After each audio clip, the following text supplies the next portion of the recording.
अस्सलामु अलैकुम वरहमतुल्लाहि वबरकातुहु। बिस्मिल्लाहिर्रहमानिर्रहीम। नहमदुहु व नुसल्ली अला रसूलिहिल करीम, अम्मा बाद। मुहतरम नाज़रीन इकराम, एक साहब है शेख जहांगीर साहब, ये एक सवाल करते हैं, अमाइज़ा नाम रख सकते हैं क्या और इसके माना क्या है? देखिए, अमाइज़ा चाहे अलिफ़ के साथ अमाइज़ा हो या आइन के साथ अमाइज़ा हो, इस लफ्ज़ को काफ़ी तलाश किया, काफ़ी तलाश और बिस्यार के बावजूद हमें ये लफ्ज़ लुग़त की किताबों के अंदर नहीं मिल सका। ये किस ज़ुबान का लफ्ज़ है और इसके माना क्या है, वल्लाहु आलम। लेकिन लुग़त की किताबों के अंदर ये लफ्ज़ मज़कूर नहीं है।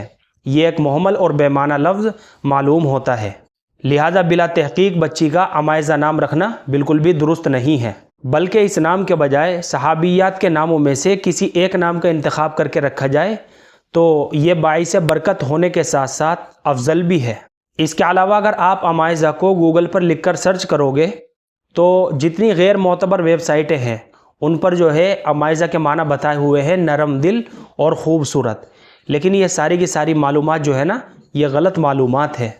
इसके अलावा उमैज़ा नाम भी बच्चियों का बहुत रखा जाता है। हमारे मुस्लिम माशरे के अंदर उमैज़ा आइन के ऊपर पेश के साथ ये नाम भी बहुत रखा जाता है, लेकिन ये लफ्ज़ भी लुग़त की किताबों के अंदर मज़कूर नहीं है। लिहाजा बच्चों के ऐसे बेमाना और मुहम्मल नाम रखने से बचना चाहिए, एहतराज़ करना चाहिए, क्योंकि नाम बच्चे की शनाख्त और पहचान का एक ज़रिया होता है और बच्चे का जैसा नाम होता है उसका वैसा ही असर होता है। अच्छा नाम होता है तो बच्चे की शख्सियत के ऊपर उसका अच्छा असर होता है और बुरा नाम होता है तो उसका बुरा ही असर पड़ता है।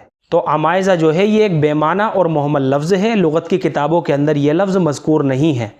इसके अलावा आप सहाबियात के नामों में से या फिर अज़वाज मुताहिरात के नामों में से और भी इसके अलावा इस्लामिक और अच्छे और बामाना नाम आपको मिल जाएंगे, उन नामों में से किसी एक नाम का इंतखाब कर लीजिए और फिर बच्ची का रख दीजिए।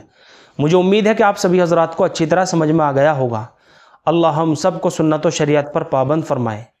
फ़क़त वल्लाहु आलम।